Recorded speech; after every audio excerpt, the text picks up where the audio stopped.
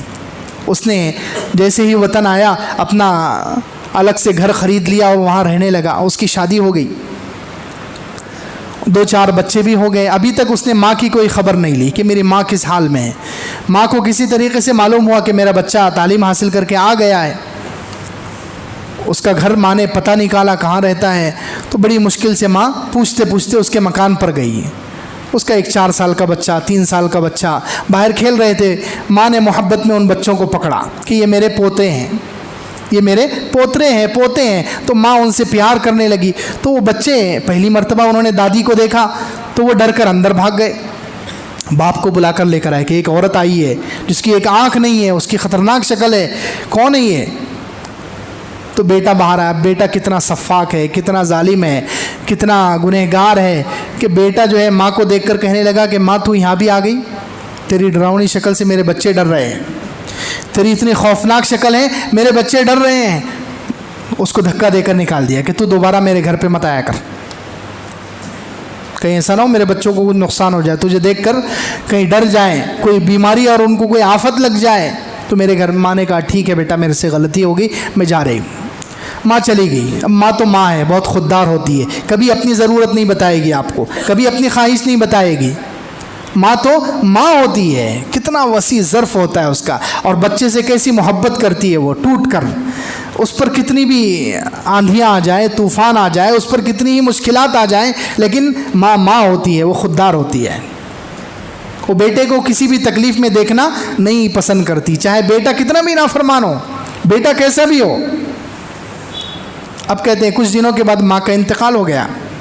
اب بیٹا اسی محلے میں جس اسکول میں پڑھا تھا اس اسکول میں اس کو بلایا گیا بیٹے کو, کیونکہ یہ بہت اعلیٰ تعلیم یافتہ تھا, اس کے پاس اونچی ڈگری تھی. تو اسکول والوں نے اس کو بلایا لیکچر دینے کے لیے. تو اس نے وہاں لیکچر دیا, اور لیکچر دینے کے بعد وہ اپنی گلی سے گزرا کہ دیکھو میرا پرانا گھر تھا یہاں پر, یہاں میری ماں تھی. تو وہاں سے گزرا تو کچھ عورتوں نے اس کو پہچان لیا, بوڑھی عورتوں نے پہچان لیا کہ یہ اسی محلے کا بچہ ہے. تو ایک عورت قریب آئی اور اس نے کہا کہ تمہاری ماں کا تو انتقال ہو گیا, لیکن اس ماں نے انتقال کے وقت تمہارے لیے ایک خط دیا ہے, تمہارے لیے ایک چٹھی دی ہے, اس چٹھی کو پڑھ لو. اس نے چٹھی کو لی, اور چٹھی میں کیا تھا؟ اس نے کہا کہ بیٹا, ماں نے لکھا کہ بیٹا تو ہمیشہ مجھ سے نفرت کرتا رہا, تو ہمیشہ مجھے سامنے دیکھنے کے بعد تو محسوس کرتا تھا کہ شاید میری وجہ سے تیری ذلت ہو رہی ہے, میری وجہ سے تیری بے عزتی ہو رہی ہے, تو ہمیشہ یہ محسوس کرتا رہا. لیکن ایک راز کی بات تھی جو میں نے تجھے نہیں بتائی, میں سوچ رہی ہوں کہ اب میں انتقال کے وقت قریب ہوں, اب وہ بات تجھے بتلا دوں. وہ بات کیا ہے کہ میری جو آنکھ نہیں تھی, تو مجھے ہمیشہ آنکھ کی وجہ سے تانے دیتا تھا کہ تیری خوفناک شکل ہے, تیری خوفناک شکل ہے, تیری بہت ڈینجر شکل ہے. تو جس آنکھ کی وجہ سے تو مجھے تانے دیتا تھا, یاد رکھ جب تو 3 سال کا تھا تیرا ایکسیڈنٹ ہوا تھا, اور ایکسیڈنٹ کی وجہ سے تیری ایک آنکھ بیکار ہو گئی, ایک آنکھ کی روشنی چلی گئی. ڈاکٹروں کو میں نے بتایا تو ڈاکٹروں نے کہا کہ اس کی آنکھ اب واپس نہیں آ سکتی, بس ایک ہی شکل ہے کہ کوئی زندہ انسان اس کو اپنی آنکھ دے دے تو یہ اس کی آنکھ اچھی ہو سکتی ہے, اور یہ اس آنکھ سے کچھ دیکھ سکتا ہے. تو بیٹا اس وقت میں نے فیصلہ کیا کہ میں تو بوڑھی ہو گئی ہوں, میں دونوں آنکھ سے فائدہ اٹھا کر کیا کروں گی. میں ایک آنکھ سے اندھی بھی رہی, ایک آنکھ کا کھانا خالی بھی رہا, تو کوئی مسئلہ نہیں, میرا بچہ اس آنکھ سے دنیا دیکھ لے گا. اس لیے میں نے یہ آنکھ ڈونٹ کر دی تھی, تیرے نام پر دے دی تھی, یہ نکلوا دی تھی, اور زندگی بھر میں تکلیف برداشت کرتی رہی, لیکن تجھے تکلیف میں نہیں دے سکی. اب میں دنیا سے جا رہی ہوں, لہٰذا اب میں نے یہ راز فاش کیا ہے. اللہ, یہ ہوتی ہے ماں. دیکھیں کتنی محبت ہوتی ہے اس کو بچے سے. زندگی میں کبھی اس نے یہ راز نہیں بتایا, حالانکہ بتا دیتی تو وہ بچہ رسپیکٹ دیتا, اس کا کچھ نہ کچھ تو خیال کرتا. لیکن ماں کتنی خوددار ہوتی ہے, اور ماں کیسی بچوں سے محبت کرتی ہے, کتنی بے لوث محبت. اسی لیے ماں باپ کی فرما برداری پر اللہ تعالیٰ کی طرف سے بڑے بڑے انعامات. کتنے لوگوں کو ماں باپ کی دعاؤں کی وجہ سے, ماں باپ کی خدمت کی وجہ سے اللہ تعالیٰ نے دنیا میں بھی نوازا ہے اور آخرت میں بھی نوازا ہے. کتنے لوگ ہیں ماں باپ کی خدمت کی وجہ سے، ماں باپ کے ساتھ حسن سلوک، اچھا سلوک کی وجہ سے اللہ تعالیٰ نے کتنے لوگوں کو جو بالکل بہت زیادہ پستی میں اترے ہوئے تھے، اللہ تعالیٰ نے ان کو بلندیوں پر پہنچا دیا. کہاں سے کہاں ان کا مقام دنیا میں بھی اور آخرت میں بھی ہو گیا. سورہ بقرہ ہے، سورہ بقرہ جو قرآن پاک کی سورت ہے، سورہ فاتحہ کے بعد دوسری سورت اور سب سے بڑی سورت ہے قرآن کی سورہ بقرہ. بقرہ گائے کو کہتے ہیں. وہ اس گائے کے بارے میں مفسرین نے لکھا ہے یہ سورہ بقرہ جو نام کیوں پڑا اس سورت کا، بنی اسرائیل کے ایک شخص کی وجہ سے. بنی اسرائیل میں ایک شخص تھا، بہت نیک آدمی تھا، وہ اس کا انتقال ہونے لگا، اس کا بچہ چھوٹا تھا. اب دیکھیں ماں کی فرما برداری پر، ماں کے ساتھ جو لوگ اچھا سلوک کرتے ہیں اللہ تعالیٰ انہیں کتنا نوازتے ہیں، اللہ تعالیٰ انہیں کتنا دیتے ہیں. اس واقعے سے اندازہ لگائیں. تو ایک شخص تھا بنی اسرائیل کا، اس کا انتقال ہونے لگا، اس کا ایک ہی بچہ تھا، چھوٹا بچہ تھا، اور اس کے پاس ایک گائے کا بچہ تھا، گائے کی بچیا. تو اس نے کیا کیا، وہ گائے کے بچے کو، ایک گھنا جنگل تھا اس کے گھر کے پاس، اس گھنے جنگل میں لے جا کر چھوڑ دیا، گائے کو گھنے جنگل میں چھوڑ دیا. اور اس نے اللہ سے دعا کی، اے ابراہیم، اسحاق، یعقوب علیہ السلام کے رب، میں اس گائے کے بچے کو تیرے پاس امانت رکھتا ہوں. کیا کہا اس نے کہ یہ گائے کا بچہ ہے، میں اس بچے کو تیرے پاس امانت رکھنا چاہتا ہوں. اور یاد رکھیں اللہ کے پاس جو چیز امانت رکھی جاتی ہے وہ ضائع نہیں ہوتی. اسی لیے حدیث میں ایک دعا ہے، جب ہم کسی کو رخصت کریں، کسی بھائی کو، باپ کو، جب سفر میں کسی کو بھیجیں تو وہ دعا دے دیں، انشاءاللہ سفر میں اس کو کوئی نقصان نہیں پہنچے گا، وہ صحیح سالم ہی گھر آئے گا. تو اس میں یہی الفاظ ہیں کہ اپنی امانت گویا اللہ کے حوالے، استودعکم اللہ الذی لا تضیع ودائعہ. یہ حدیث میں الفاظ سکھائے گئے کہ میں تمہیں اس اللہ کے حوالے کرتا ہوں جس کے پاس جب امانت رکھی جاتی ہے تو وہ ضائع نہیں ہوتی. یہ دعا اگر کسی کو سفر میں جاتے وقت دے دو. آج کل تو ویسے بھی خطرناک سفر ہو رہے ہیں، مسلمانوں کا سفر ویسے بھی مشکل ہو گیا. سفر میں کوئی بھی حادثہ پیش آ جا رہا ہے، گھیراؤ ہو رہا ہے اور مار پڑ رہی ہے اور بعض مرتبہ قتل تک کی نوبت آ رہی ہے. تو یہ دعا ہر ایک کو یاد کر لینا چاہیے. گھر کا کوئی بھی فرد جب سفر میں جائے تو یہ دعا دے دے، انشاءاللہ اس کو کوئی نقصان نہیں پہنچے گا، کیونکہ حدیث میں سکھائی گئی ہے استودعکم اللہ الذی لا تضیع ودائعہ. میں تمہیں اس اللہ کے حوالے کرتا ہوں کہ جس کے پاس جو چیز رکھی جاتی ہے تو پھر وہ چیز ضائع نہیں ہوتی. تو خیر اس نے دعا کی اللہ سے کہ اللہ، اے ابراہیم کے رب، اسحاق کے رب، یعقوب، یہ 3 نبیوں کا نام لے کر اس نے کہا، اے اللہ میں یہ گائے کا بچہ تیرے حوالے کرتا ہوں، تیرے امانت رکھواتا ہوں تیرے پاس. جب میرا بچہ بڑا ہو جائے گا تو یہ امانت اس کے حوالے کر دینا، اس کو دے دینا. وہ واپس آ گیا، اس کا انتقال ہو گیا. بچہ چھوٹا تھا، ماں نے اس کی پرورش کی، وہ بڑا جوان ہو گیا. جوان لیکن بہت نیک تھا، وہ بہت فرما بردار، ماں کا بہت مطیع. کوئی بھی کام ماں کی اجازت کے بغیر نہیں کرتا تھا، کوئی بھی کام وہ ماں کی اجازت کے بغیر نہیں کرتا تھا، ہر کام ماں سے پوچھ کر کرتا. درختوں جنگلوں میں جاتا، روزانہ لکڑیاں کاٹ کر لاتا، بازار میں بیچتا، اور جتنے پیسے آتے اس کے 3 حصے کرتا. ایک حصہ ماں کی گود میں رکھ دیتا کہ ماں یہ تیرے پیسے ہیں، ایک حصے سے گھر کی ضروریات اور خرچہ چلاتا، اور ایک حصہ اللہ کے نام پر صدقہ کرتا. اتنا نیک تھا. رات کے 3 حصے کرتا. دیکھیں کیسا بچہ ہے یہ، سبحان اللہ. رات کے 3 حصے کرتا، ایک حصے میں سو جاتا، ایک حصے میں اللہ کی عبادت کرتا، اور ایک حصے میں ماں کے پیر دباتا. اتنا نیک بچہ تھا. جب بہت سال گزر گئے، اس کی زندگی نہیں بدل رہی ہے، یعنی وہی روٹین چل رہا ہے، اس کو بہت کم پیسے مل رہے ہیں جس سے بڑی مشکل سے گزارا ہو رہا ہے. تو ماں نے ایک دن دیکھا تو ماں کو رحم آیا، ترس آیا. ماں نے کہا کہ بیٹا، تیرے باپ کا جب انتقال ہو رہا تھا تو اس نے ایک بچیا، گائے کا بچہ اس نے اس جنگل میں چھوڑا تھا اور اللہ کے حوالے کر دیا تھا، امانت رکھوایا تھا. جا تو وہاں جا کر دعا کر، ابراہیم علیہ السلام کا نام لے، اسحاق علیہ السلام، یعقوب علیہ السلام، یہ ان تینوں کا نام لے کر اللہ کو حوالہ دے. اے اسحاق کے رب، یعقوب کے رب، ابراہیم کے رب، میرے باپ نے جو امانت رکھوائی تھی میں وہ امانت لینے کے لیے آیا ہوں. ایسی دعا کر، اللہ تعالیٰ تیری امانت واپس کر دیں گے. تو کہتے ہیں یہ بچہ گیا اور وہاں جا کر اس نے دعا کی, آواز لگائی کہ اے اللہ, میرے باپ نے جو امانت رکھوائی تھی گائے کا بچہ میں وہ لینے کے لیے آیا ہوں, اے ابراہیم کے رب, اسحاق کے رب, یعقوب کے رب. تو کہتے ہیں کہ جنگل میں سے ایک بہترین خوبصورت گائے نکلی, پیلے کلر کی, اتنی خوبصورت کہ سورج کی شعاع جب اس پر پڑتی تھی تو اس کی روشنی ڈبل ہو جاتی اور بہت دور سے چمکتی ہوئی نظر آتی. اتنی خوبصورت گائے تھی اور بہت موٹی تازی ہٹی کٹی گائے تھی. ماں نے کہا تھا کہ بیٹا جب گائے مل جائے تو اسے اس کے گلے میں جو رسی ہوگی اس سے پکڑ کر لانا, اس پر سوار مت ہو جانا. تو اب اس نے جیسے ہی گائے آ گئی گلے میں جو رسی تھی پکڑا اور لے کر چلا گھر کی طرف. اب اللہ تعالیٰ نے آزمایا اس کو, اللہ نے آزمایا, دیکھیں یہ ماں کی بات پر کتنا پکا ہے, ماں کی بات کا کتنا ماننے والا ہے.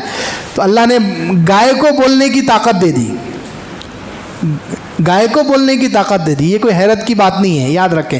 حدیثوں میں ایسے کئی واقعات ہیں. اللہ کے رسول اللہ علیہ وسلم کے لیے کتنے جانوروں کو اللہ تعالیٰ نے بلوایا. اور حدیث شریف میں بیل کا واقعہ ہے, پچھلے بنی اسرائیل کا بخاری شریف میں واقعہ ہے کہ بیل کو اللہ تعالیٰ نے بولنے کی طاقت دی. خود حضور صلی اللہ علیہ وسلم نے پچھلے زمانے کے بنی اسرائیل کا واقعہ بیان کیا. تو خیر, اللہ کے لیے کوئی مشکل نہیں ہے. کسی جانور کو زبان دے دینا, اس کو بولنے کی طاقت دے دینا, اللہ کے لیے کوئی مشکل نہیں ہے. تو گائے نے آزمائش کے لیے اس کو کہا کہ اے نوجوان, تو بہت نیک نوجوان ہے, تو میرے اوپر بیٹھ جا, تو نے میری لگام کیوں پکڑی ہے, تو میرے اوپر سوار ہو جا, میں آسانی سے تجھے گھر پہنچا دوں گی, تجھے کوئی تھکاوٹ نہیں ہوگی. تو اس نے کہا کہ نہیں, میری ماں نے کہا تھا اس گائے پر سوار مت ہونا, اس گائے کو لگام پکڑ کر لے کر آ جانا, تو میں تو اپنی ماں کی بات پر عمل کروں گا. دیکھیں آزمائش میں وہ کامیاب ہوگا, گائے لے کر گھر آ گیا. اب ماں نے اس سے کہا کہ بیٹا تیری بہت مشکل ہو رہی ہے, تو روزانہ جا کر جنگل سے لکڑیاں کاٹتا ہے اور لا کر بیچتا ہے, بہت مشقت والا کام ہے, تو ایسا کر یہ گائے بیچ دے, اس سے جو پیسے آئیں گے تو کوئی اچھا سا کاروبار کر لینا. لیکن اس گائے کو شروع میں ماں نے کہا 2 دینار میں بیچنا, اور جب سودا پکا ہو جائے تو مجھے پوچھنے کے لیے آنا, مجھے پوچھنے کے لیے آنا. تو وہ گائے لے کر گیا مارکیٹ میں. اب وہاں اللہ تعالیٰ نے فرشتے کو بھیج دیا اس کے آزمائش کے لیے. اس نے کہا کہ آواز لگائی کہ گائے 2 دینار کی ہے. تو فرشتے نے کہا کہ ٹھیک ہے, مجھے 4 دینار میں دے دو, تم 2 کے بجائے 4 میں دے دو. تو اس نے کہا نہیں, میری ماں نے کہا ہے 2 دینار میں بیچو. تو کہا ٹھیک ہے, تو مجھے یہ دے دے, 2 دینار میں دے, 4 میں دے دے. تو اس نے کہا کہ نہیں, ابھی سودا تو ہوا ہے, لیکن ماں نے کہا تھا کہ جب سودا پکا ہو جائے تو پھر مجھ سے پوچھنے کے لیے آنا, تو میں پوچھنے کے لیے جا رہا ہوں. تو فرشتے نے کہا کہ نہیں, پوچھنے کی کیا ضرورت ہے, ماں کو کیا سمجھتا ہے دنیاوی کاروبار کے بارے میں, چھوڑ دے, تو خود بیچ دے, میں کہہ رہا ہوں 2 سے تجھے 4 دینے کے لیے تیار ہوں. اس نے کہا کہ نہیں, میں کبھی بھی ماں کے مشورے کے بغیر, ماں کے فیصلے کے بغیر کوئی کام نہیں کرتا. تو وہ ماں سے پوچھنے کے لیے گیا, ماں سے پوچھا. ماں نے کہا بیٹا ٹھیک ہے, وہ 4 کہہ رہے ہیں, اب تو 6 دینار میں بیچ دے. ماں نے کہا اب 6 دینار میں بیچنا, لیکن پھر سودا ہو جائے تو مجھ سے پوچھنے کے لیے آنا. اب یہ پھر آ گیا اور اس سے کہا کہ نہیں, میری ماں نے کہا ہے کہ 6 دینار میں بیچنا ہے مجھے. تو فرشتہ تھا, وہ آزمائش کے لیے آیا تھا, وہ بھی اس کے. تو فرشتے نے کہا کہ 6 کے بجائے تو 12 لے لے, لیکن ابھی دے دے, ماں کو پوچھنے کے لیے مت جا. 6 کے بجائے 12 دینار لے لے, لیکن ماں کو مت پوچھ. کہا نہیں, میں تو ماں کو پوچھے بغیر کوئی کام نہیں کرتا, اور ماں کا حکم ہے کہ جب سودا طے ہو جائے 6 میں تب بھی مجھے پوچھنے کے لیے آنا ہے. تو پھر گیا پوچھنے کے لیے. تو ماں سمجھ گئی. ماں نے کہا کہ بیٹا وہ مجھے خریدار نہیں لگ رہا, کہیں فرشتہ نہ ہو, کہیں اللہ تعالیٰ نے تیری آزمائش کے لیے تو نہیں بھیجا اس کو. جا کر تو اس سے اب پوچھ, اس کو اللہ کا حوالہ دے, اللہ کا واسطہ دے کہ تو کون ہے, سچ سچ بتا. اگر تو فرشتہ ہے تو تو خود ہمیں رائے دے کہ ہم اس کو کب بیچیں. اب وہ بندہ واپس آیا نوجوان, اور نوجوان نے آ کر اس سے اللہ کا حوالہ دیا کہ تو سچ سچ بتا کہ تو کون ہے, ہماری آزمائش کے لیے تو نہیں ہے, فرشتہ تو نہیں ہے. تو اب فرشتہ تو جھوٹ نہیں بول سکتا. فرشتے نے کہا ہاں میں فرشتہ ہوں, اللہ تعالیٰ نے مجھے تمہاری آزمائش کے لیے بھیجا تھا. تو کہا اچھا اب تم خود رائے دو کہ ہم اس کو کب بیچیں, اس کو بیچنے کا صحیح وقت کیا ہے. تو اس فرشتے نے کہا اس کو تم حفاظت سے رکھو, اس کو حفاظت سے رکھو, ایک وقت آئے گا کہ اس کی بہت اچھی قیمت تمہیں ملے گی. بنی اسرائیل میں ایک واقعہ ہوگا اور اس واقعے کی وجہ سے تمہیں منہ مانگی قیمت ملے گی، اس لیے اس کو حفاظت سے رکھو۔ اب اللہ تعالیٰ نے دوسرا، دیکھو اللہ تعالیٰ اسباب بناتے ہیں، اللہ تعالیٰ اسباب بناتے ہیں، تو اللہ تعالیٰ نے کیا اسباب بنائے؟ اس وقت موسیٰ علیہ السلام بھی موجود تھے زمین پر۔ حضرت موسیٰ علیہ السلام کے قوم بنی اسرائیل میں ایک واقعہ ہوا، دو چچا بھتیجے تھے، چچا بہت مالدار تھا اور ان کا وارث بھتیجا تھا، بھتیجے کا یعنی چچا کا جو بھائی تھا، سگا بھائی، اس کا انتقال ہو گیا، تو چچا نے بھتیجے کو پالا، بچپن سے لے کر اس کو جوان کیا۔ اب چچا کے پاس جتنا مال تھا وہ کچھ دن کے بعد بھتیجے کے ہاتھ میں آنے والا ہے، بھتیجا ہی وارث بننے والا۔ تو بھتیجے کو شیطان نے بہکایا کہ یہ چچا بوڑھا ہو گیا، مر بھی نہیں رہا، اس کا مال میرے ہاتھ میں نہیں آ رہا، تو اس کو ختم کر دے۔ شیطان تو شیطان ہے، اور مال کا لالچ انسان کو اندھا کر دیتا ہے، مال کے لالچ انسان کو اندھا کر دیتا ہے، انسان ایسا قدم اٹھاتا ہے اس کی دنیا اور آخرت سب برباد ہو جاتی ہے۔ تو اب بھتیجے کو شیطان نے بہکایا، اس نے شیطان کے بہکاوے میں آ کر چچا کو قتل کر دیا، اور اس کی لاش کو لے جا کر اس نے دوسرے محلے میں پھینک دیا اور الزام دوسرے لوگوں پر لگا دیا۔ حضرت موسیٰ علیہ السلام کے پاس مقدمہ لے کر آ گیا کہ یہ میرا چچا تھا، میں اس سے اتنی محبت کر رہا ہوں، جھوٹا واقعہ پیش کر رہا ہوں کہ مجھے اس سے بہت محبت تھی، کسی نے اس کو میرے محلے سے اغوا کر لیا اور فلاں جگہ لے جا کر اس کو قتل کر دیا گیا۔ اور اس نے اپنی طرف سے جو کچھ لوگ تھے ان کا نام بھی بتا دیا کہ مجھے ان لوگوں پر شک ہے۔ تو حضرت موسیٰ علیہ السلام نے اللہ تعالیٰ سے مشورہ کیا، اللہ تعالیٰ سے دعا کی کہ اللہ اس کا حل کیا کریں؟ تو اللہ تعالیٰ کی طرف سے حکم آیا، کیا حکم آیا؟ ان اللہ یأمرکم ان تذبحوا بقرہ، اللہ تمہیں حکم دیتا ہے کہ ایک گائے ذبح کرو، اللہ تعالیٰ تمہیں حکم دیتا ہے کہ ایک گائے ذبح کرو۔ اب بنی اسرائیل تھے وہ ٹیڑھی قوم، ان سے زیادہ ٹیڑھا آج تک کوئی پیدا نہیں ہوا، یہودی آج بھی وہ ٹیڑھے ہی ہیں اور شاید قیامت تک ایسے ہی رہیں گے، اسی لیے وہ حضرت عیسیٰ علیہ السلام اور مسلمانوں کے ہاتھ سے آخر میں تلوار سے قتل ہی ہونے والے ہیں، وہ ویسے سدھرنے والے نہیں ہیں وہ۔ تو انہوں نے سوالات کرنا شروع کیے، حضرت موسیٰ علیہ السلام پر الزام لگا دیا کہ یہ قتل ہوا ہے، قتل کے لیے ایک گائے ذبح کرنے کا اس سے کیا تعلق ہے؟ اے موسیٰ ایسے کیسے حکم دے رہے ہو تم؟ اللہ کا ایسا کیسا حکم ہو سکتا ہے؟ یہ تو جہالت والی بات ہو گئی، نعوذ باللہ۔ حضرت موسیٰ علیہ السلام کہ یہ تو جہالت والی بات ہو گئی، قتل کا معاملہ کدھر ہے اور یہ گائے کو ذبح کرنے سے اس کا کیا تعلق ہے؟ گائے کو ذبح کرنے سے جو قاتل ہے وہ کیسے معلوم ہوگا؟ قتل کرنے والے کا پتہ کیسے چلے گا گائے کو ذبح کرنے سے؟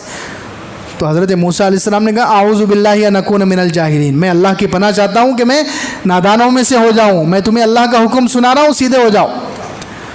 تو اب سمجھ گئے کہ واقعتاً یہ اللہ کا حکم لگ رہا ہے، حضرت موسیٰ علیہ السلام جلال میں آ گئے۔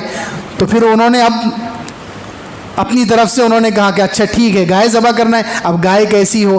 پہلی ہی مرتبہ میں وہ گائے ذبح کر دیتے تو کوئی بھی گائے چل جاتی، لیکن اب وہ ٹیڑھے تھے، ان کو تو جو ہے اب بھاؤ بڑھانا ہے، تو انہوں نے دیکھو شرطیں لگانا شروع کر دی، گائے کیسی ہونی چاہیے؟ اپنے رب سے پوچھو، قالوا ادع لنا ربک یبین لنا ما ہی، انہوں نے کہا حضرت موسیٰ علیہ السلام سے کہ اپنے رب سے پوچھو وہ گائے کیسی ہو؟ گائے، اب گائے کہہ دیا تھا تو ذبح کر دیتے، لیکن نہیں، سوالات کرنا شروع کر دیے، تو اللہ تعالیٰ نے بھی ان کے اوپر پھر مشقت ڈالنا شروع کر دی، جو جتنا پوچھتا جائے گا مشقت بڑھتی جائے گی، ٹیڑھے میڑھے سوال کر رہے ہیں تو اب ان کے اوپر مشقت بڑھ رہی ہے۔ تو جب انہوں نے کہا کہ گائے کیسی ہو تو اللہ تعالیٰ نے پہلی شرط لگائی، انہا بقرۃ لا فارض ولا بکر، ایک شرط بتائی کہ وہ نہ کنواری ہو نہ بہت زیادہ عمر کی ہو، درمیان کی ہو۔ پھر انہوں نے کہا قالوا ادع لنا ربک یبین لنا ما لونھا، اللہ سے پوچھو اس کا کلر کیسا ہو، اللہ سے پوچھو اس کا رنگ کیسا ہو۔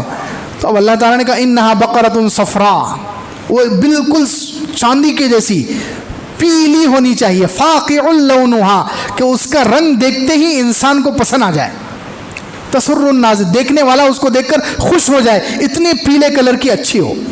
تو پھر انہوں نے کہا قالوا ادع لنا ربک یبین لنا ما ہی ان البقرۃ تشابہ علینا، کہ یہ گائے تو ہم پر مشتبہ ہو گئی، شک میں پڑ گئے ہم کیسی گائے ذبح کریں، کوئی اچھی بات لاؤ، انا انشاءاللہ لمہتدون۔ اب کہ انہوں نے انشاءاللہ کہہ دیا، اگر یہ انشاءاللہ نہیں کہتے تو آگے اور مشقت میں پڑتے ہو۔ انہوں نے کہا کہ اب تو ہم انشاءاللہ صحیح راہ پالیں گے، انا لمہتدون۔ تو حضرت موسیٰ علیہ السلام نے پھر کہا انہا بقرۃ لا ذلول تثیر الارض ولا تسقی الحرث، وہ ایسی گائے ہو جو جس کو ہل میں جوتا نہ گیا ہو، جس کے ذریعے سے جو کھیت میں ہل چلاتے ہیں ہل نہ چلایا گیا ہو، فرمایا مسلمۃ لا شیۃ فیہا، ہر عیب سے پاک ہو، اس میں کوئی عیب نہ ہو، کسی بھی مسلمۃ بالکل پاک صاف ہو، وہ صاف ستھری، کوئی عیب کوئی داغ وغیرہ کچھ بھی نہ ہو، کوئی بیماری کچھ بھی نہ ہو اس کو، ایسی گائے۔ تو اب انہوں نے، اب اللہ تعالیٰ نے بھی کہا ٹھیک ہے ایسی گائے تلاش کرو۔ انہوں نے تلاش کرنا شروع کیا، بہت تلاش کیا، بہت تلاش کیا، آخر میں وہ گائے ملی تو اس نوجوان کے پاس ملی۔ وہ گائے، دیکھو اللہ تعالیٰ نے اسباب بنائے اور وہ پہنچ گئے کہاں پر؟ اس نوجوان کے گھر پر، کہ ہاں یہ گائے ہے، پیلے کلر کی ہے، اٹھتا ہوا کلر ہے، دیکھنے والا ایک ہی نظر میں خوش ہو جاتا ہے، اور اس سے ابھی تک کوئی حل بھی نہیں کرایا گیا، اس کو کھیت میں استعمال نہیں کیا گیا، کسی اور کام میں نہیں لگایا گیا، اور بے داغ ہے۔ تو اب سودا شروع ہوا کہ کتنے میں یہ گائے دیں گے۔ تو دیکھیے ماں کی فرما برداری کی برکت سے اس نوجوان کو کتنا پیسہ ملا؟ 2 روایتیں ہیں۔ ایک روایت میں ہے کہ اس گائے کو جب ذبح کیا گیا، اس کو ذبح کر کے وہ اس کا ایک ران کا حصہ اس مردے پر لگانے کا تھا، تو جس کی وجہ سے مردہ زندہ ہو گیا، اور اس نے کہہ دیا کہ مجھے قتل کرنے والا میرا بھتیجا ہے۔ یہ اللہ کی طرف سے حکم تھا کہ وہ گائے کو ذبح کرو، اس کے ران کا حصہ اس مردے پر لگاؤ، مردہ کھڑا ہوگا اور وہ گواہی دے گا کہ کس نے مجھے قتل کیا ہے، پھر وہ مر جائے گا۔ تو ویسے ہی ہوا، لیکن وہ گائے کتنے میں گئی؟ تو جتنی اس کی کھال تھی، اس کی کھال بچھائی گئی، کھال بھر کے سونا دیا گیا ایک روایت کے مطابق۔ اب گائے کی کھال میں کتنے کلو سونا آیا ہوگا، اندازہ لگائیں، اتنا سونا۔ یا بعض روایتوں میں گائے کو تولا گیا اور گائے کا جتنا وزن تھا اتنا سونا اس بچے کو دیا گیا، سبحان اللہ۔ اور یہ سب ماں کی خدمت، ماں کے ساتھ اچھا سلوک کی وجہ سے اللہ تعالیٰ نے اس کو یہ انعام دیا ہے، اندازہ لگائیں۔ اسی لیے سورہ بقرہ کا نام سورہ بقرہ، وہ گائے اس نوجوان کی۔ تو خیر، ماں کی فرما برداری، ماں باپ کے ساتھ حسن سلوک کی وجہ سے اللہ تعالیٰ دیکھو دنیا میں بھی کتنا نوازتے ہیں، دنیا میں بھی کتنا دیتے ہیں۔ اس لیے ماں باپ کے ساتھ اچھا سلوک کریں، ماں باپ کی خدمت کریں، ماں باپ کو راضی رکھیں، کسی بھی حال میں ماں باپ ہم سے ناراض نہیں ہونے چاہیے، ماں باپ ناراض نہیں ہونے چاہیے، زیادہ سے زیادہ ان کی خدمت کریں۔ اگر کسی سے کوتاہی ہو گئی معافی مانگ لیں، کیونکہ ماں باپ سے معافی مانگنے میں انسان کو کوئی شرم، کوئی عار نہیں محسوس ہونی چاہیے۔ وہ لوگ ہیں جنہوں نے ہمیں ایسے وقت میں پالا ہے، ایسے وقت میں ہماری خدمت کی ہے جب کوئی ہماری خدمت کرنے کے لیے تیار نہیں ہوتا تھا، نہ ہمارے بیٹے تھے، نہ بیوی تھی، کوئی بھی نہیں تھا۔ یہ دوست احباب جن کے بلبوتے پر ہم ناچتے ہیں، یہ کوئی بھی نہیں تھا، یہ ماں باپ ہی تھے جنہوں نے ہمیں بچپن میں اتنے چھوٹے پن سے ہمیں پرورش کی، پروان چڑھایا، اور کیسی کیسی مشقتیں ماں اور باپ بیٹوں کے لیے، بچوں کے لیے جھیلتے ہیں، ہم سب جانتے ہیں۔ اس لیے ماں باپ کی جو نافرمانی اگر ہو گئے ہوں، خدا نہ خواستہ کسی وجہ سے نافرمانی، تو توبہ کریں، اللہ سے معافی مانگیں، اور ماں باپ اگر زندہ ہے تو ان سے بھی معافی مانگیں، اور اگر خدا نہ خواستہ ماں باپ کا انتقال ہو گیا ہو تو ان کی طرف سے توبہ استغفار کریں، ان کے لیے دعائیں کریں۔ یہ بھی ایک عمل ہے کہ ان کے لیے دعائیں کریں، ان کو ثواب پہنچائیں، ایصال ثواب کریں ان کی طرف سے، تو ہو سکتا ہے اللہ تعالیٰ ان اعمال کی برکت سے ماں باپ کو راضی کر دے۔ خیر، ایک تو ماں باپ کا نافرمان ہے، اس کی بخشش نہیں ہے۔ تیسرے نمبر پر دلوں میں بغض رکھنے والا، کینہ، یہ بھی آج کل بہت عام ہو گیا۔ دلوں میں ایک دوسرے کے بارے میں ہم لوگ پال لیتے ہیں، کسی سے کچھ ہو گیا، انبن ہو گئی، کچھ لڑائی ہو گئی، کچھ اونچ نیچ ہو گئی، تو میں ہو گئی، تو اس کی وجہ سے سالوں ہماری دشمنی چلتی ہے۔ نہیں، یہ مومن کا دل ایسا نہیں ہوتا، مومن کا دل اتنا گندا نہیں ہوتا کہ ہم ساری گندگی اس میں پالیں۔ ہم دل کو روز صاف کیا کریں، روزانہ سونے سے پہلے ہر ایک کو معاف کریں، کہ جس نے میرے حق میں کوتاہی کی ہو، جس نے مجھے تکلیف پہنچائی، مصیبت پہنچائی، نقصان پہنچایا، میں اس کو اللہ کے واسطے معاف کرتا ہوں۔ ہم جتنا لوگوں کو معاف کریں گے اللہ ہمیں معاف کرے گا۔ حدیث پاک میں کتنا پیارا معاف کرنے کی فضیلت پر کتنا بہترین واقعہ حضرت عمر رضی اللہ عنہ اور حضرت انس رضی اللہ عنہ کی روایت ہے۔ حضرت انس رضی اللہ عنہ فرماتے ہیں کہ حضور اقدس صلی اللہ علیہ وسلم بیٹھے ہوئے تھے اور اچانک حضور صلی اللہ علیہ وسلم ہنسنے لگے، زور سے ہنسے کہ آپ کے مبارک دانت نظر آنے لگے۔ تو حضرت عمر رضی اللہ عنہ آگے بڑھے، حضرت عمر نے پوچھا اللہ کے رسول صلی اللہ علیہ وسلم آپ کیوں ہنس رہے ہیں، آپ کیوں اتنی زور سے ہنس رہے ہیں؟ کوئی ہنسنے کی بات تو ہمیں نظر نہیں آئی۔ تو اللہ کے رسول صلی اللہ علیہ وسلم نے ارشاد فرمایا کہ میرے سامنے ابھی ایک منظر کھولا گیا، قیامت کا ایک منظر اللہ تعالیٰ نے مجھے بتایا کہ میری امت کے 2 آدمی اللہ کے سامنے پیش ہوئے گھٹنوں کے بل، میری امت کے 2 آدمی گھٹنوں کے بل اللہ رب العزت کے سامنے پیش ہیں۔ ان میں سے ایک آدمی اللہ رب العزت سے کہہ رہا ہے اے اللہ یہ میرا بھائی ہے، اس نے مجھ پر ظلم کیا تھا، اس نے میرے ساتھ زیادتی کی تھی، لہٰذا اے اللہ تو مجھے بدلہ دلوا۔ تو اللہ تعالیٰ نے فرمایا کہ میرے بندے تو اس سے کیا بدلہ لینا چاہتا ہے؟ اس کے پاس تو ساری نیکیاں ختم ہو گئی، اس کے پاس تو پوری نیکیاں ختم ہو گئی، اب کیا لینا چاہتا ہے تو اس سے؟ تو وہ کہنے لگا، وہ جو مظلوم تھا وہ کہنے لگا اے اللہ اس کے پاس نیکیاں نہیں ہے تو کیا ہوا، میرے گناہ اس پر ڈال دو، میرے گناہ اس نے جتنا مجھ پر ظلم کیا تھا اس ظلم کے بقدر میری گناہ لے کر اس پر ڈال دو۔ اللہ کے رسول اللہ علیہ وسلم رونے لگے۔ یہاں پر حضور اقدس صلی اللہ علیہ وسلم کے مبارک آنکھوں سے آنسو جاری ہو گئے اور فرمایا کہ قیامت کا دن بڑا سخت دن ہوگا، اس دن ہر شخص یہ چاہے گا کہ میں اپنے گناہ کسی دوسرے پر ڈال دوں، میں اپنا بوجھ کسی دوسرے پر ڈال دوں۔ اسی لیے کہتے ہیں کہ بندوں کے حق میں کبھی کوتاہی نہیں کرنی چاہیے، بندوں کے حق میں کبھی کوتاہی نہیں کرنی چاہیے، انسانوں کے حق کھانے نہیں چاہیے، انسانوں پر ظلم نہیں کرنا چاہیے، کسی کو ستانا نہیں چاہیے، یہ بڑے خطرناک چیزیں ہیں۔ قیامت کے دن جس نے ظلم کیا ہوگا وہ اپنی گردن پر لے کر آئے گا، کسی کی زمین ہڑپ کر لی، کسی کی کوئی گاڑی ہڑپ کر لی، کسی کی کوئی چیز ہڑپ کر لی، تو وہ سب قیامت کے دن اس کی گردن پر ہوگا۔ تو اللہ کے رسول صلی اللہ علیہ وسلم نے پھر آگے ارشاد فرمایا کہ جب اس نے کہا کہ میرے گناہ اس پر ڈال دیے جائیں تو اللہ تعالیٰ بھی بہت مہربان ہے بندوں پر، اللہ تعالیٰ نے اس سے کہا، مظلوم سے کہا کہ اوپر نظر اٹھا، اوپر دیکھ۔ اس نے اوپر نظر اٹھائی تو اوپر کیا منظر نظر آیا اس کو؟ سونے کے محلات، بہت عالیشان جنت نظر آئی، سونے کے محلات، سونے کے کمرے، اور اس میں موتیوں کے تاج پڑے ہوئے ہیں، بہت خوبصورت چیزیں نظر آئی۔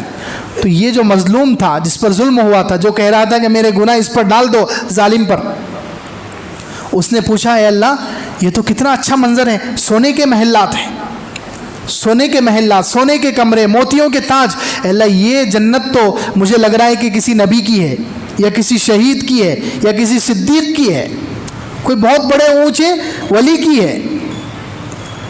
تو اللہ تعالیٰ نے ارشاد فرمایا نہیں، یہ نبی کی نہیں ہے، یہ صدیق کی نہیں ہے، یہ شہید کی نہیں ہے، یہ اس کی ہے جو اس کی قیمت ادا کرے۔ کیا کرے؟ جو اس کی قیمت ادا کرے۔ اس بندے نے کہا، اس مظلوم نے کہا اے اللہ اتنا اونچے محلات، سونے چاندی کے محلات نظر آ رہے ہیں، سونے کے محلات، اس کی قیمت کون ادا کر سکتا ہے؟ تو اللہ تعالیٰ نے فرمایا تو بھی ادا کر سکتا ہے۔ اللہ تعالیٰ نے کہا تو بھی ادا کر سکتا ہے۔ وہ خوش ہو گیا، میں بھی ادا کر سکتا ہوں، کیسے؟ اللہ تعالیٰ نے فرمایا تو اپنے اس بھائی کو معاف کر دے۔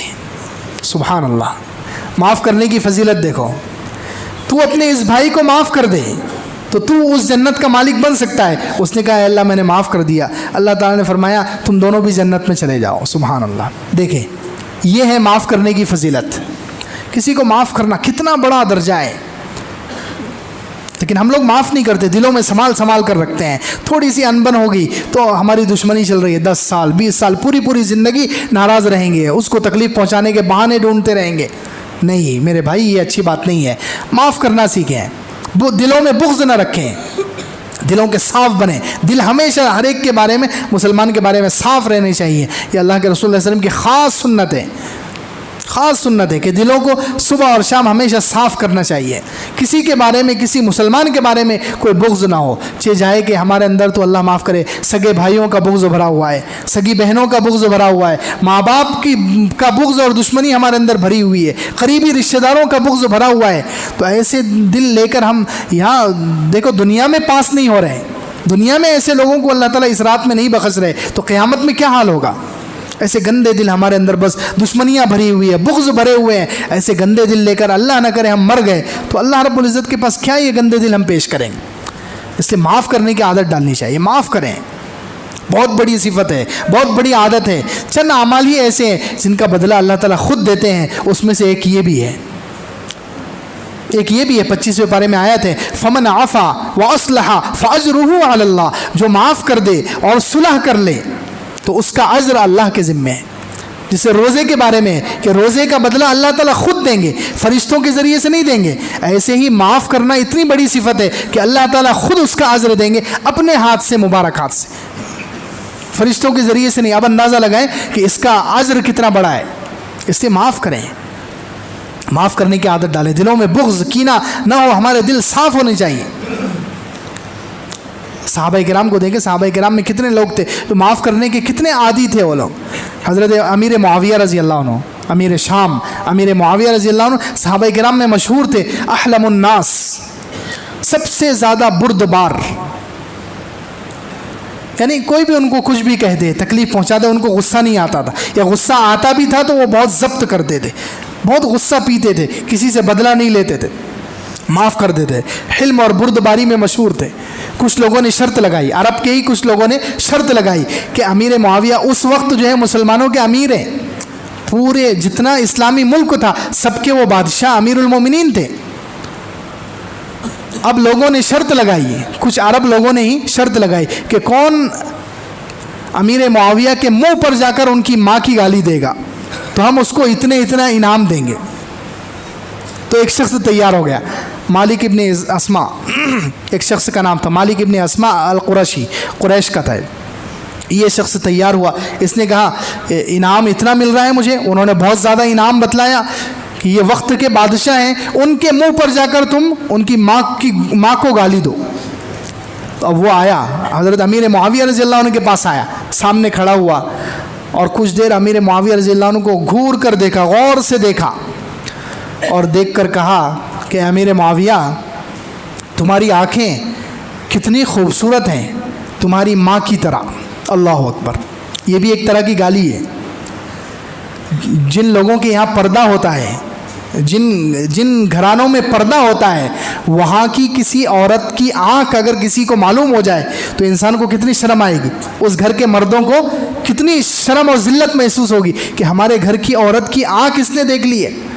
تو اب وہ شخص کیا کہہ رہے ہیں کہ امیر معاویہ تمہاری جو آنکھ ہے کتنی خوبصورت ہے, تمہاری ماں کی طرح. جیسے میں تمہاری آنکھ کو پسند کر رہا ہوں, تمہاری ماں کی آنکھ کو بھی پسند کرتا ہوں. تو امیر معاویہ رضی اللہ عنہ بہت حلیم تھے, بہت بردبار تھے. کہنے لگے کہ ہاں میری ماں کی آنکھیں بہت اچھی تھی, اسی وجہ سے وہ آنکھیں میرے باپ کو بہت پسند تھیں. بس اتنا جملہ کہا انہوں نے, میری ماں کی آنکھیں بہت اچھی تھی اسی لیے میرے باپ کو ان آنکھوں سے محبت تھی. بس اتنا جملہ کہا, وہ نکل گیا, وہ ادھر چلا گیا. امیر معاویہ رضی اللہ عنہ کا خادم تھا شقران. امیر معاویہ نے اپنے خادم سے کہا کہ شقران, ایک آدمی کے خون کی قیمت کیا ہے آج کل, جس کو دیت کہتے ہیں, بلڈ منی, خون کی قیمت دیتے ہیں نا. تو کہا ایک آدمی کے خون کی قیمت کتنی ہے, وہ نکال کر رکھ لے. اپنے خادم سے کہا. تو اس نے کہا کہ حضرت آپ ایسے کیوں کہہ رہے ہیں, آپ نے کسی کو قتل تھوڑی کیا ہے, آپ نے کسی کو قتل نہیں کیا ہے کہ آپ اس کی دیت ادا کر رہے ہیں, اس کے خون کی قیمت ادا کر رہے ہیں. کہا نہیں, میں نے کہا تو اس سے آج کل جتنے اونٹ ایک آدمی کی قیمت ہوتے ہیں, ایک آدمی کے خون کی قیمت, اتنے اونٹ ایک طرف نکال کر رکھ دے. قتلہ حلمی, میں نے جو برداشت کیا ہے, میرے برداشت نے, میری بردباری نے اس کو قتل کر دیا. اب دیکھو کیسے قتل ہوا. وہ یہاں سے گیا اور جب اپنے دوستوں کی مجلس میں پہنچا جنہوں نے شرط لگائی تھی, کہا دیکھو میں نے امیر معاویہ کو منہ پر میں گالی دے کر آ گیا, تو لاؤ میری جو شرط تھی, جتنے پیسے تم نے کہے تھے وہ پیسے لاؤ. انہوں نے وہ سارے پیسے اس کے حوالے کیے, انعام جتنا تھا وہ دے دیا اس کو. اور اب اس کو لالچ آ گئی. انہوں نے کہا کہ امیر معاویہ کو تو نے گالی دے دیا, ٹھیک ہے, اب ہمارا ایک اور دشمن بچا ہوا ہے, عمرو ابن زید جس کا نام ہے, اب اس کے منہ پر جا کر اس کی ماں کو گالی دے کر آؤ, تو ہم دوبارہ اتنے ہی پیسے دیں گے, اتنا ہی انعام دیں گے. اب اس کو تو لالچ چڑھی ہوئی. اب وہ گیا عمرو ابن زید کے سامنے, جیسے ہی اس نے منہ کھولا اور کہا کہ ماں کے بارے میں گالی دی, وہ عمرو ابن زید وہ امیر معاویہ کے جیسے نہیں تھے, انہوں نے تلوار نکالی اور کھٹ سے گردن کاٹ دی, اس کی گردن اڑا دی. تھوڑی دیر میں امیر معاویہ وقت کے بادشاہ, ان کے پاس کیس آ گیا کہ دیکھو اس کو اس نے قتل کیا. امیر معاویہ نے اپنے خادم سے کہا دیکھ میں نے کہا تھا خون کی قیمت نکال گئی, خون کی قیمت اس جو قتل ہوا ہے اس کی ماں تک پہنچا دے, اور اس کو کہہ دینا کہ اس کو اس نے تلوار سے جس نے مارا ہے عمرو ابن زید, اس نے قتل نہیں کیا, اس کو میں نے قتل کیا ہے, میرے بردباری میرے تحمل مزاجی نے اس کو قتل کیا ہے. یعنی انہوں نے برداشت کر لیا تو اس کے اندر ہمت بڑھ گئی, تو جس کی وجہ سے وہ ادھر بھی جا کر بولا اور قتل ہو گیا. تو بات یہ چل رہی ہے کہ امیر معاویہ صحابہ کرام میں دیکھیں برداشت کی صفت کیسی ہے، بردباری کتنی ہے. جس نے ماں کی گالی دی تھی اس کو انہوں نے قتل نہیں کیا، پھر بھی اس کی طرف سے اس کے خون کی قیمت بھی ادا کر رہے ہیں. سبحان اللہ.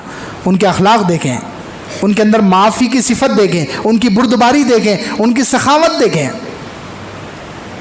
تو اس لیے معاف کرنا بہت بڑی صفت ہے. ہم معاف کرنے کی عادت ڈالیں، بغض دل میں نہ رکھیں. جو بغض رکھتے ہیں، جو دلوں میں بغض رکھتے ہیں مسلمانوں کے بارے میں، اپنے رشتہ داروں کے بارے میں بغض اور دشمنی بھری ہوئی ہے، ان کی مغفرت نہیں ہوتی. اس لیے اس سے توبہ کریں. ایک اور شخص جس کی توبہ آج قبول نہیں ہوتی، جس کی مغفرت نہیں ہے، وہ شرابی ہے، نشہ کرنے والا. یہ چیز بھی عام ہو رہی ہے اور بہت عام ہو چکی ہے. ہر قسم کا نشہ، کسی بھی قسم کا نشہ ہو، یاد رکھیں حدیث پاک میں اللہ کے رسول صلی اللہ علیہ وسلم نے صحیح حدیث میں فرما دیا، کل مسکرن خمر و کل خمر حرام. ہر نشہ پیدا کرنے والی چیز شراب ہے اور ہر شراب حرام ہے. اب چاہے وہ نشہ کیسے بھی کیا جائے، پہلے زمانے میں پی کر نشہ کرتے تھے، آج کل سونگ کر رہے ہیں. آج کل پی کر بھی ہوتا ہے، لیکن مسلمانوں میں بہت سارے لوگ ایسے ہیں جو یہ سمجھتے ہیں کہ پی کر کرنا اچھی بات نہیں ہے، نظروں میں آ جائیں گے، تو لوگ سونگ کر رہے ہیں. کوئی بھی چیز نشہ پیدا کرے وہ شراب کے حکم میں ہے اور وہ حرام ہے. یہ اللہ کے رسول صلی اللہ علیہ وسلم کا فتویٰ ہے، کسی عالم کا فتویٰ نہیں ہے، یہ صحیح حدیث میں ہے. ہر وہ چیز جو نشہ پیدا کرے، چاہے وہ کھائی جائے یا پی جائے یا سونگی جائے، کسی بھی ذریعے سے نشہ پیدا ہو، وہ شراب کے حکم میں ہے اور وہ حرام ہے. تو جو نشہ کرنے کا عادی ہے اس کی بھی بخشش نہیں ہے. یاد رکھیے یہ بھی اتنا بڑا گناہ ہے، اس لیے اس سے بھی توبہ کریں اور ہر گناہ سے توبہ کریں. آج توبہ کی رات ہے، آج توبہ کی رات ہے. توبہ کریں. قطع تعلق کرنے والا، ایک حدیث میں یہ بھی ہے کہ جو رشتہ داروں سے تعلق توڑ لیتے ہیں ان کی بھی آج کی رات بخشش نہیں ہے. رشتہ داروں سے تعلق توڑنا یہ بہت برا عمل ہے. قرآن پاک میں ایسے لوگوں پر لعنت کی گئی، یعنی ایسے لوگ اللہ کی رحمت سے دور ہیں. جو رشتہ داروں سے تعلق توڑتا ہے، سن لیں، وہ نمازی ہو، وہ پرہیزگار ہو، وہ روزے دار ہو، وہ کتنا بھی بڑا عبادت گزار ہو، اللہ کی رحمت سے دور ہے. کیوں؟ اس نے ایسا عمل کیا ہے، رشتہ داروں سے تعلق توڑ لینا، یہ عمل کیا ہے جس کی وجہ سے اللہ تعالیٰ نے قرآن میں کئی جگہ پر ایسے لوگوں پر لعنت فرمائی ہے. لعنت کا مطلب اللہ کی رحمت سے دور ہے. اب تم کتنے بھی سجدے کرو، کتنی بھی نمازیں پڑھو، اللہ کی رحمت سے دور ہے. بس ہم لوگ سمجھتے ہیں کہ ادھر ہم تعلق توڑیں گے، رشتہ داروں سے تعلق توڑیں گے، تھوڑی بات پر جھگڑے کریں گے اور ادھر ہماری نماز چلتی رہے گی، نماز سے اس کی بھرپائی ہو جائے گی. ایسا نہیں ہوتا. نماز کی وجہ سے، دوسرے اعمال کی وجہ سے اس تعلق توڑنے کی بھرپائی نہیں ہوگی. اس کے لیے ہمیں تعلق جوڑنا پڑے گا. تو جو لوگ تعلق توڑتے ہیں رشتہ داروں سے، ان کے اوپر قرآن میں اللہ تعالیٰ نے لعنت فرمائی ہے. اللہ کی رحمت سے دور ہیں، پھر چاہے وہ کیسے بھی عمل کر لیں، حج کو جا کر آ جائیں، عمرے پر جا کر آ جائیں، تو یہ اللہ کی رحمت سے دور ہی ہیں. اور کتنا بڑا عمل ہے، کتنا خطرناک عمل ہے. اندازہ لگائیں، انسان اللہ کی رحمت سے دور ہے تو پھر کیا ہے ہمارے پاس. تو اس لیے جو رشتے ناطے توڑتے ہیں، قطع تعلق کرتے ہیں، وہ ایسے لوگوں کی بھی بخشش نہیں ہے. اگر ایسا معاملہ ہو گیا وہ معافی مانگے. اسی طریقے سے ایک شخص ہے اپنے ازار، اپنے پاجامے کو ٹخنوں سے نیچے لٹکانے والا، یہ بھی شخص ہے جس کی بخشش نہیں ہے. اور یہ گناہ بے لذت ہے، کوئی اس میں مزہ نہیں ہے. عام طور پر دیکھیں ہم لوگ لاپرواہی بہت سارے لوگ غفلت کی وجہ سے کرتے ہیں، ایک عادت ہے، عادت کی وجہ سے کرتے ہیں. تو یہ ایسا گناہ بے لذت اس کو کہتے ہیں. اب بتائیے ٹخنوں سے نیچے پیجامہ کر لیا تو منہ میں کچھ مٹھائی کا مزہ آتا ہے کیا؟ کہ بریانی کا مزہ آتا ہے؟ کچھ نہیں. بے لذت گناہ کر رہے ہیں ہم لوگ، بے لذت گناہ، جس میں کوئی مزہ بھی نہیں ہے. کوئی مزہ ہے اس میں؟ ٹخنوں کے نیچے پاجامہ اگر اوپر کر لیے تو کیا نقصان ہونے والا ہے؟ کھانا بند ہو جائے گا، روزی کم ہو جائے گی، کوئی نقصان نہیں ہے اور مزہ بھی نہیں ہے کرنے میں. تو پھر کیوں ہم یہ گناہ کرتے ہیں کہ جب اس کی اتنی سخت وعید ہے اس کے بارے میں کہ ایسے لوگوں کی بخشش نہیں ہے. اور جتنا حصہ، یہ صاف حدیث میں فرمایا گیا، جتنا حصہ ٹخنوں کے نیچے رہے گا وہ حصے جہنم میں جائے گا. تو کیا مطلب؟ تو ٹخنوں کے نیچے پاجامہ رہا تو صرف ہمارا ٹخنا جہنم میں جائے گا، پورا انسان ہی جائے گا نا وہاں پر. یہ تھوڑی کہ اوپر کا دھڑ جنت میں اور نیچے کا جو ہے ٹخنا جہنم میں. تو مطلب یہ ہے کہ پورا جہنم میں جانے والا ہے. ہم کیوں نہیں سمجھتے کتنی سخت وعید ہے. ما اسفل من الکعبین من الازار فی النار. صحیح حدیث میں اللہ کے رسول صلی اللہ علیہ وسلم نے ارشاد فرمایا، پاجامے کا جو حصہ اوپر سے جو بھی کپڑا، چاہے جبہ ہو یا پاجامہ، اوپر سے جو پہننے والا کپڑا ہے وہ ٹخنوں کے نیچے جانا نہیں چاہیے. ہاں نیچے سے جو کپڑا پہنا جاتا ہے جیسے موزے ہیں جوتے ہیں یہ اگر ٹخنوں کے اوپر آ گئے تو یہ جائز ہے. اوپر سے جو کپڑا لٹکایا جاتا ہے شرٹ ہو یا جبہ ہو یا پاجامہ ہو اوپر سے جو نیچے کی طرف جا رہا ہے یہ ٹخنوں کے نیچے نہیں ہونا چاہیے.